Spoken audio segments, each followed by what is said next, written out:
Karen Wilkins had lived in Willow Creek Estates for nearly a decade, and in her mind, that gave her the divine right to control every blade of grass and every curtain drawn in the neighborhood.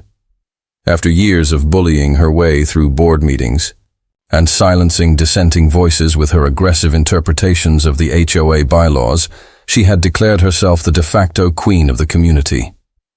Though officially only the president of the HOA, Karen carried herself like a sheriff in a town of outlaws.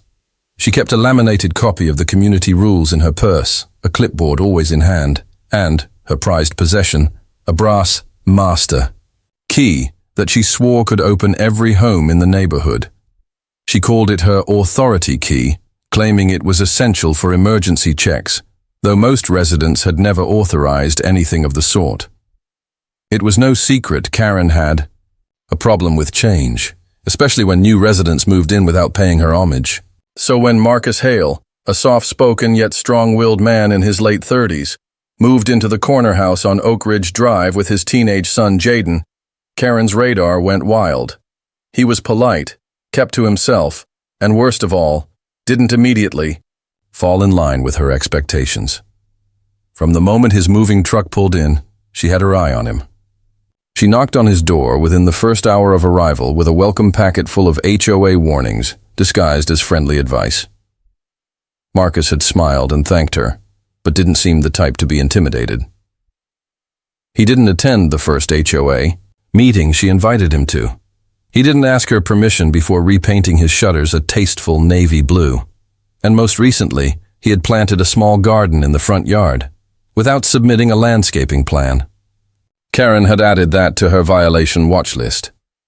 What bothered her even more was Jaden. At 17, the boy was respectful but clearly sharp and observant. He greeted Karen with the same dry politeness his father used, the kind that felt like it had teeth behind it. He worked a part-time job after school, wore a headset half the time, and had no interest in making small talk with neighborhood watch captains like her. Rumor had it he worked for emergency services, but Karen didn't. Carter. She just didn't like the way he looked through her, as though he knew exactly what she was trying to be. That Tuesday morning, Marcus had left early for work. Karen noted the empty driveway as she made her rounds, clipboard in hand, sunglasses.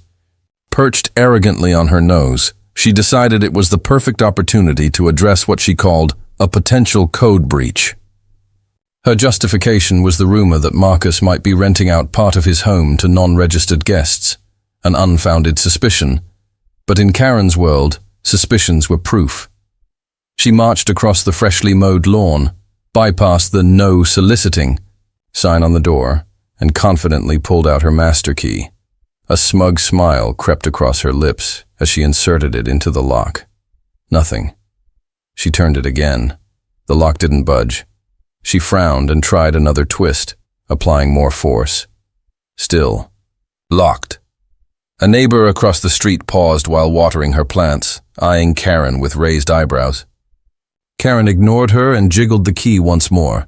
Still no entry. Karen's smugness twisted into fury. How dare someone change the locks? She had warned the community in her newsletters, locks must remain accessible in case of HOA inspections or emergencies. She stepped back and pulled out her phone, her fingers shaking more from anger than nerves. She wasn't going to be ignored. Not by Marcus, not by some teenager, and certainly not by a lock that refused her authority. She hit 911. Her voice snapped with dramatic urgency. Someone had changed the locks. Someone might be hiding something. This was, as she put it, a potential threat to community safety. What she didn't know was that on the other end of that call, listening intently and already recognizing the address, was the last person she wanted involved. Marcus's son, Jaden. Karen stood in front of Marcus's house with the phone still. In her hand, pacing back and forth as if trying to summon more authority with every step. Her cheeks were flushed, her lips pursed tightly, and her jaw clenched with the kind of rage only she could justify. To the few neighbors who dared peek from behind curtains or half-opened blinds, the sight of her outside someone's front door at 9:30 in the morning was nothing new. Karen had made herself famous for these spontaneous compliance sweeps, often citing obscure HOA bylaws no one had ever read. But today, something was different. She wasn't just inspecting or leaving a notice. She had tried to enter Marcus's house. Despite her thin frame, Karen stomped around like a storm. Her floral blouse flapped in the breeze and her clipboard swung in her hand with indignation. She kept glancing at the doorknob like it had insulted her, muttering phrases under her breath. Unauthorized lock change. Non-compliant security protocols. Grounds for immediate fine. She had called 911 less than 5 minutes. A go, but she was already agitated that officers hadn't shown up yet. Unbelievable, she hissed. If someone's doing something illegal in there, the whole neighborhood is at risk. Where is the response? Behind her, a mother pushing a stroller turned down a different street to avoid the scene. A jogger slowed his pace, checked his watch, then turned the other way. Karen noticed, of course, and her chest swelled with self-importance. Let them watch. Let them see who kept this neighborhood safe. She stepped back up to the front door, looked over her shoulder, and tried the master key one more time, jiggling it harder now, as if sheer force could override the lock's insolence. Nothing. Her jaw twitched. Suddenly the curtains in the front window moved. Karen jumped slightly, then narrowed her eyes, suspicious that someone might actually be inside. "So you are home," she said out loud to no one in particular. Ignoring the HOA, not answering the door. This is obstruction. What she didn't realize was that Jaden, just finished with his overnight dispatcher shift, had been asleep upstairs with his phone silenced. He'd only woken up minutes earlier to the faint sound of someone rattling the door and his dog quietly growling from the hallway. He checked the security camera feed and saw her, again. But this time she wasn't just snapping pictures of the mailbox or noting the garden. She was actively trying to get inside. He stared at the live footage in disbelief. She had a key. She was actually trying to use a key. Jaden sighed, dragged his fingers down his face, and quietly made his way downstairs to watch the show unfold through the peephole. That's when her voice suddenly rang out again, this time louder and directed at the phone pressed to her ear. "Yes, I need an officer dispatched immediately," Karen snapped. "There's a possible safety risk at 112 Oak Ridge Drive. The resident may have tampered with HOA access protocols. I tried the authorized key for emergency entry, and it didn't work, which is a clear violation of community code. I suspect something illegal may be happening here." Jaden tilted his head. He knew that voice. It was unmistakable. The same, screechy, high-strung tone that had been reported on non-emergency lines more times than he could count. And now she was calling 911? He pulled out his phone and confirmed it. Dispatch log. Incoming call. The line was already assigned. To him. He shook his head with a slow grin spreading across his face. Still in his slippers and pajama pants, he walked quietly back into the kitchen and sat down with a bowl of cereal, phone in hand, listening to the chaos Karen was feeding into the system. Her voice continued on speaker. "Yes, I'm the HOA president, and if you don't send someone, you'll be responsible for any danger to the neighborhood." She had no idea who was hearing every word. Jaden took another bite and muttered to himself with a smirk, "You just messed with the wrong house." Jaden sat at the kitchen table, spooning cereal into his mouth with casual precision, as if he hadn't just been woken up by a suburban tyrant trying to break into his house. The 911 call from Karen streamed into his headset, and though his job required professionalism, he couldn't help the slow smile curling at the edge of his lips. There was something poetic about this moment. Karen, the self-appointed queen of Willow Creek, ranting into the phone, oblivious to the fact that her complaint was being taken by the very person she was trying to harass. He tapped a few keys to officially log the call and confirm the location. 112 Oak Ridge Drive, his house, his father's house. Jaden had dealt with difficult callers before, people in real emergencies, people panicking, even the occasional prankster. But this was different. Karen wasn't scared or threatened. She was furious and entitled. weaponizing emergency services, like it was her personal concierge. "This is not just about a lock," she hissed into the phone. "This is about security and non-compliance. If this homeowner thinks he can just shut out the HOA, then what's next? Illegal tenants? Unregistered pets? Parties? He could be harboring a hazard. I'm just trying to protect the community." Jaden muted his mic for a moment and rolled his eyes. If protecting the community meant standing on people's porches with a fake key and a list of imagined violations, then Karen was doing a stellar job. He could imagine her now, standing straight as a ruler, scanning the street for witnesses, clutching that clipboard like it was a badge. Her sense of authority was almost laughable, but he knew better than to ignore someone like her. People like Karen were dangerous not because of their power, but because of their self-delusion. Still, he had to respond appropriately. "Ma'am, thank you for your report," he said, voice calm and measured, the way he'd been trained. "Can you please clarify the nature of the emergency? You stated the door wouldn't open with your key. Is there any indication of a crime in progress or immediate danger?" Karen scoffed. "I already told you. The lock has been changed. That alone is grounds for action. This homeowner is obstructing HOA protocol. For all I know, they could be hiding something. Weapons, drugs, squatters. You tell me." Jaden stifled a laugh. "Understood. And just to confirm, your name is Karen Wilkins, correct?" "That's right," she said proudly, unaware of how that name had become shorthand for entitlement across the internet. "I'm the HOA president. You should be prioritizing this call. If something happens because you ignored this," Jaden cut in gently. "Ma'am, law enforcement is being dispatched to the address as a precaution. Please remain outside the property and do not attempt to enter the home." Karen gave a satisfied hum. "Good. Maybe then he'll learn to respect the rules." Jaden ended the call and leaned back in his chair, staring up at the ceiling. He should have expected this day would come. Karen had made his dad's life hell since the day they moved in.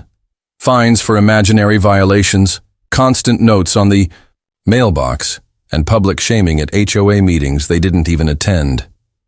She couldn't stand the fact that Marcus didn't bend to her, and now she had escalated it to the highest level possible. Jaden picked up his phone and texted his dad a quick heads up about the situation, ending it with, "Don't worry, I've got this."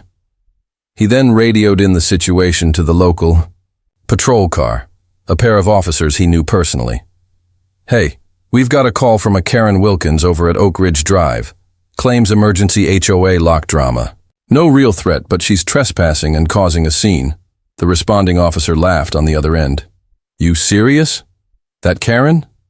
Jaden smiled. "Yep, that one." "All right," the officer replied. "We're on our way.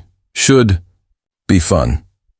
By the time the patrol car turned the corner onto Oak Ridge Drive, Karen was pacing in tight circles at the edge of Marcus's lawn like a watchdog on high alert. She spotted the cruiser immediately and straightened her posture, adjusting her blouse and slapping her clipboard against her thigh like a gavel. The flashing blue lights reflected off her sunglasses, and for a moment she looked smug, victorious even. This was exactly what she wanted. Authority backing her up, reinforcement of her imagined power. The officers parked at the curb, stepped out, and exchanged a quick glance. Officer Ramirez, a tall, easygoing man in his 40s, was already smirking. His partner, Officer Nguyen, nodded and let Ramirez take the lead. They'd both responded to Karen's calls before, mostly noise complaints and fabricated emergencies, each one more ridiculous than the last. But this time was a first. Attempted entry with a key on someone else's home? This wasn't just nuisance behavior anymore. It was bordering on criminal. "Good morning, ma'am," Ramirez said as they approached. "You the one who called?" Karen beamed. "Yes, officer. Thank goodness you're here. I've been waiting. I'm the HOA president for this neighborhood, and I have authority to inspect properties at any time for safety and compliance. But the homeowner at this address has illegally changed the locks, which violates HOA protocols and puts the entire community at risk." Ramirez raised an eyebrow. "Changed the locks?" That's right.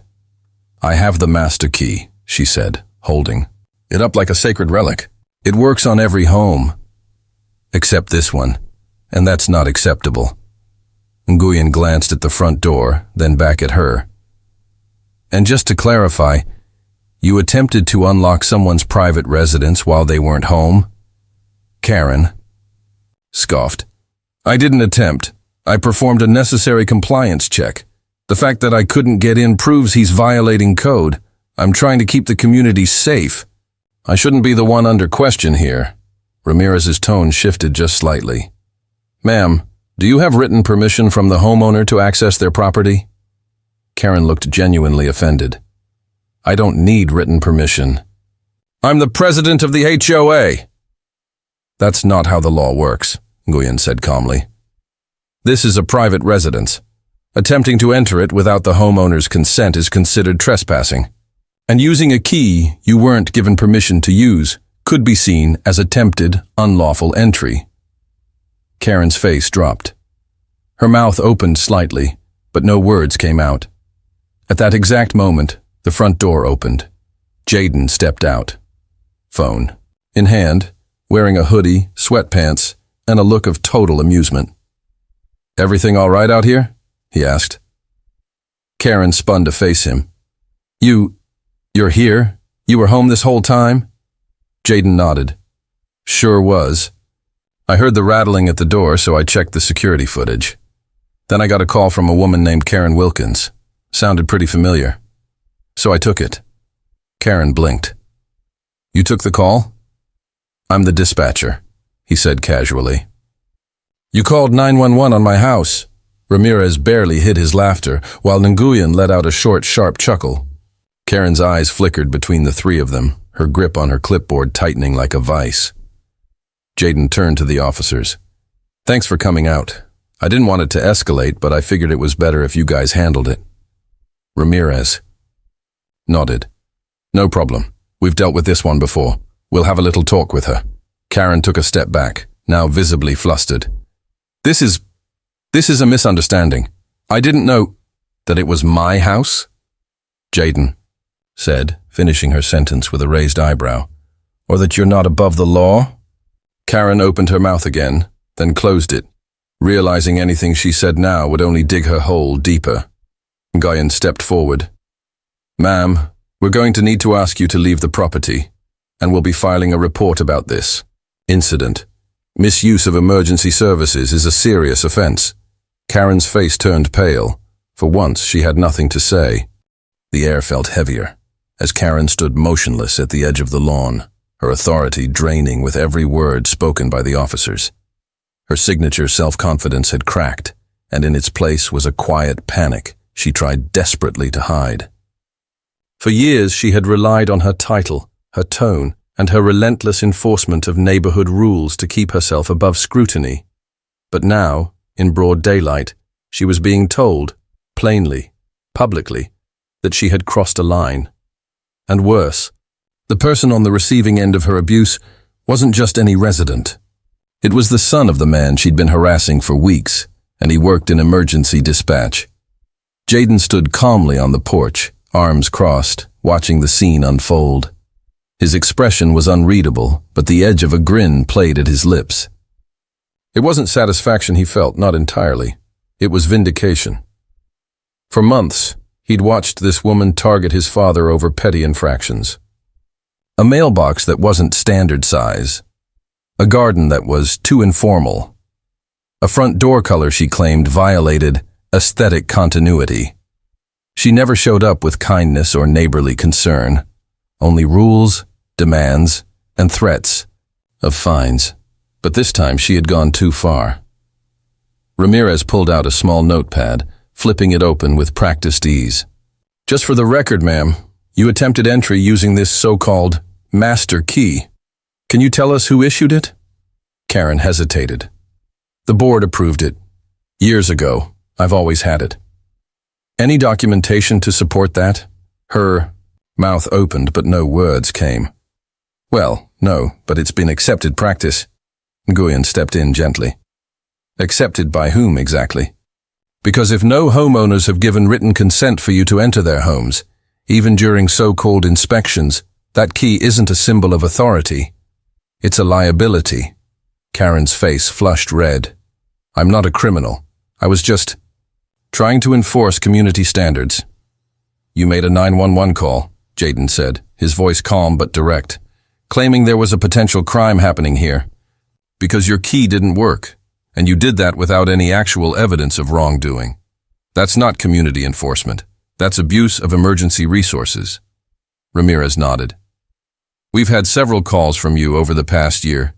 Ma'am, most of them weren't emergencies, just complaints about minor issues or people not complying with HOA rules. Karen's eyes darted between them. I was just doing what's right for the neighborhood. That's my responsibility. Jaden raised an eyebrow. Whose version of right? The silence that followed was thick. Karen looked at the officers, then at Jaden, then finally at the neighbors who had begun peeking through blinds and cracking doors. She could feel their eyes on her, not with admiration, but with judgment. Her carefully crafted image as the protector of the community was unraveling, and she knew it. Ramirez tucked the notepad back into his vest. You'll be receiving a notice about this incident. It may be reviewed for misuse of emergency services and potential trespassing. In the meantime, I suggest you stay off this property permanently. Karen turned stiffly toward the sidewalk, her clipboard tucked under her arm like a forgotten weapon. She didn't speak another word. No apologies, no justifications. Just the slow, defeated click of her heels against the pavement as she walked. Away. Jaden exhaled quietly and stepped off the porch. Thanks for handling that, he said to the officers. Guyan nodded. She's crossed a lot of lines. Might be time the HOA took a long look at who's leading it. Jaden smiled faintly. You're not the only ones who think so. As the patrol car pulled away, Jaden glanced down the street, where Karen had disappeared around the corner. The neighborhood was quiet again, peaceful, at least for now. He looked back at his house, at the front door his father had rightfully locked, and felt a deep, quiet satisfaction. For the first time since they'd moved in, it finally felt like home.